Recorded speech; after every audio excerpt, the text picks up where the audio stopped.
ኤፍሬም ከታመምክ ለምን ጸበል አትገባ? ምክንያቱም እንደዚህ የሚያስለፈልፍ መንፈስ በጸበል ይወጣል። እውነት ለመናገር እኔ ይሄ የጤንነት ባህሪ ነው ብዬ አላስብም። እና ምክንያቱም በቃ ልጁ ከቀን በቀን እያበደ ነው፣ የሚያደርገውን ነገር እያወቀ አይደለም። ጭራሹኑ ህያብን ከቤት ማስወጣቱ ሳያንስ አሁን ደግሞ ቼክ ሰርቀሻል ብሎ ሌባ ሴት ነሽ ብሎ ፈረጃት ማለት ነው። ኧረ ምን ጉድ ነው ይሄ ልጅ! ቤተሰቦቹ የት ናችሁ? ልጃችሁ እያበደ ነው፣ እየለቀቀ ነው። ኤፍሬም፣ አቶ ኤፍሬም። ሰላም ሰላም ቤተሰብ እንዴት ናችሁ? ሰላማችሁ ይብዛ። እንግዲህ ማለት ነው ኤፍሬም ህያብ ናፍቃ ከሆነ ማለት ነው ሌላ ስበብ ፈልገህ ሂደህ ማየት ትችላለህ እንጂ በዚህን ያክል ደረጃ ጭራሹኑ ስሟን ማጥፋት በጣም ያሳፍራል። ነውር ነው፣ አይደረግም ከአንድ አፍቃሪ። ለነገሩ አንተ ምን አፍቃሪ ነህ? ቀላጅ አሿፊ፣ በሴት ልብ ጢባ ጥቤ የምትጫወት ወንድ ነን። እኔ የምለው ቼኩ የህያብ ስም አይደለም አይደል እንዴ? ያለ ስሟ እንዴት ነው ቼክ? የሰው ቼክ ምን ይሰራላታል? ብሩን አታወጣው። ምክንያቱም የእሷ ስም አይደለም ከዟ ጋር የተጻፈበት አይደል እንዴ? ስለዚህ እንዴት ነው ቼኩ ከእሷ ላይ ይቀመጣል ብለህ የምታስበው? ምን ሲያደርግላታል ሲጀመር? እና ሌባ የሆነ ሰው ነው ሌባ የሚለው። መቼም አንተ ሰርቀ ጆሮዋን ብላት እንዳይሆን ቤቢዬ ቤቢዬ ያልካስሬ ከቂጧ ላይ የማትወጣው ማለት ነው።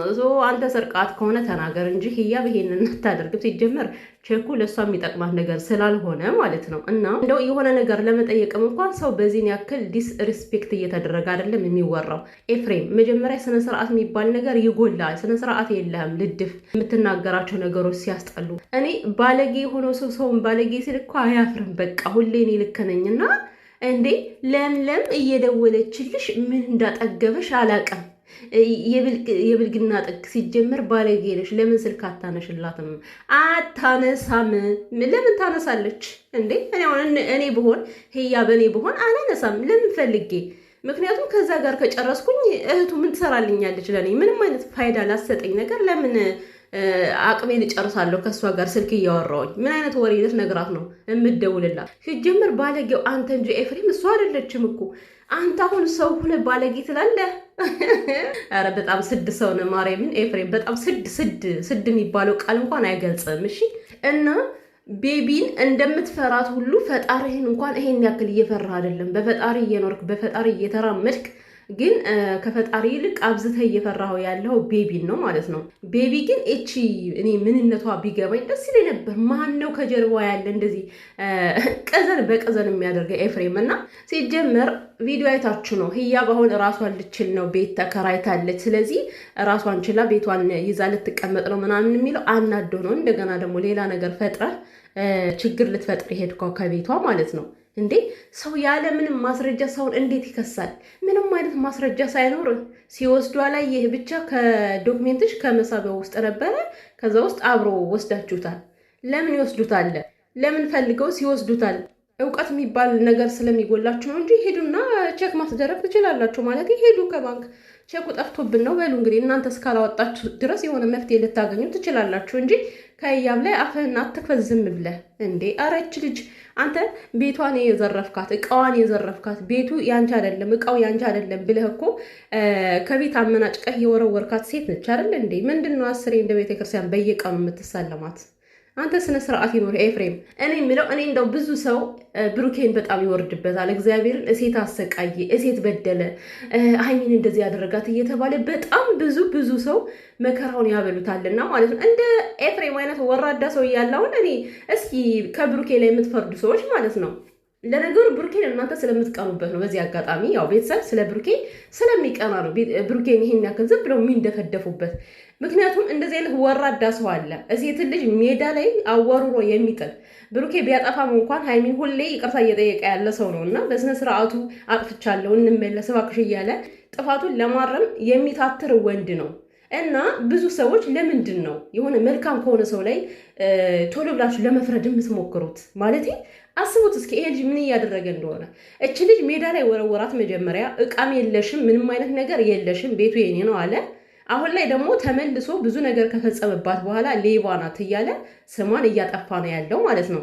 እና አሁን ብሩኬ ላይ የምትፈርዱ ሰዎች እስኪ ወደዚህ መለስ ብላችሁ ከሱ ላይ ውረዱበት። እስኪ ብሩኬን ትንሽ ለቀቅ አድርጉት። አያሳዝናችሁም?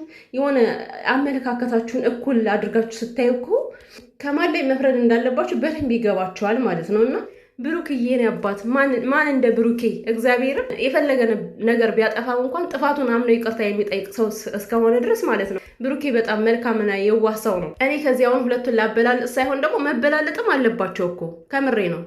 ጥፋት ሆኖ ሳለ ነገር ግን ጥፋቱን አምኖ ይቅርታ የሚጠይቅ ሰውና ከጥፋት ላይ ጥፋት የሚደርብ ሰው አንድ ሊሆን አይችልም። እና ሰዎች ትክክለኛ ፍርድ ስትፈርዱ ትክክለኛ ማንኛው ነው ጥፋተኛው ማነውስ በደል የሚያበዛው ብላችሁ ማመልከት ይገባችኋል። እና ኤፍሬም ጭራሽ የወደቀ የዘገጠ ሰው ነው በእኔ በኩል። ብሩኬ ደግሞ ጥፋት ሲያጠፋ ይቅርታ የሚጠይቅ ነገሮችን ለማስተካከል የሚሞክር ወንድ ነው እና ብሩኬ ጀግና ነው። በዚህ አጋጣሚ ኤፍሬም ሽልጥልጥ ማትረባ የምሬን ነው። ልጅቷን ተዋት በቃ እንዴ ልጅቷን ተዋት፣ ትኑርበት ህይወቷን እንደፈለገ ትሆንበት። አንተ የሄድክ አስሬ ጭራሽ ከእናቷ ከቤተሰቦቿ ቤትን ለመበጥበጥ። ኧረ ምን አይነት ወራዳ ሰው ነው! ኧረ ምን አይነት ወራዳ ሰው ነው! ምን እንዳጠገበሽ አላል ምን እንዳጠገበሽ አላት እኮ። ያጠገባትማ ያንተ ልብ ስብራት ነዋ። ሜዳ ላይ ወሮረህ መጣል ልቧን መስበረህ ያ ነገር አጠገባት ማትረባ። እና ብሩክ አለማየሁ በምንጣም የኔ ምስኪን የኔ የዋህ እግዚአብሔር ሁሉ ነገሩ የዋህ ሁሉ ነገሩ በቅንነት ያደርገዋል። ነገር ግን እንደ መጥፎ ነገር እየተቆጠረበት ስሙ የሚጠፋ ስሙ እንደፈለገ እንደ ስጋ የሚቆረጠም ልጅ ቢኖር ሚዲያ ላይ ብሩኬ ነው። እንደነዚህ አይነት ሀሳቡ የሆኑ ሰዎች ደግሞ ነገራቸው ከላይ ይታለፋል ማለት ነው። እና ብሩኬ ባለበት ፈጣሪ ይጠብቀ። እውነት የዋህ ምን ይሆናል? የዋህ ነውና እግዚአብሔር አምላክ ይጠብቀ። የእንደ ኤፍሬም አይነት አስመሳይ ባህሪ እንደሌለበት ስለሚገባኝ ነው እኔ ብሩኬን እንደዚህ የምለው ማለት ነው። እና እዚህ ጋር ያመጣዋቸው ማለቴ በቃ እንዴት ነው ሰው ሲፈርድ ትክክለኛ ጥፋተኛ ከሆነ ሰው ላይ እንዲፈርድ ስለምፈልግ ነው። ከምሬ ነው። ብዙ ሰው ከሴት ጎን ሆኑ ይላል። ሴት ሆና ማለት ነው። እኔ ጥፋተኛ ካልሆነች ልደግፋት እችላለሁ። ጥፋት ካለባት ግን መቼም ነው ልደግፋት የማልችለው። እና ለምን ብዬ እንዴ ከእሷ ላይ የሆነ ነገር እያለ እሷ ንጹህ ናት ብዬ መፈረጅበት ምንም አይነት ምክንያት የለም። እና ስትፈርዱ ሰዎች ትክክለኛ ፍርድ ነው መፍረድ ያለባችሁ። ለማንኛውም ኤፍሬም ህያብ ባትወስድብም እንኳንም ድብን ብሎ ጠፋ። እሰይ ደግ አደረገ። ምክንያቱም የምስጊን እንባ ነው ያፈሰስከው።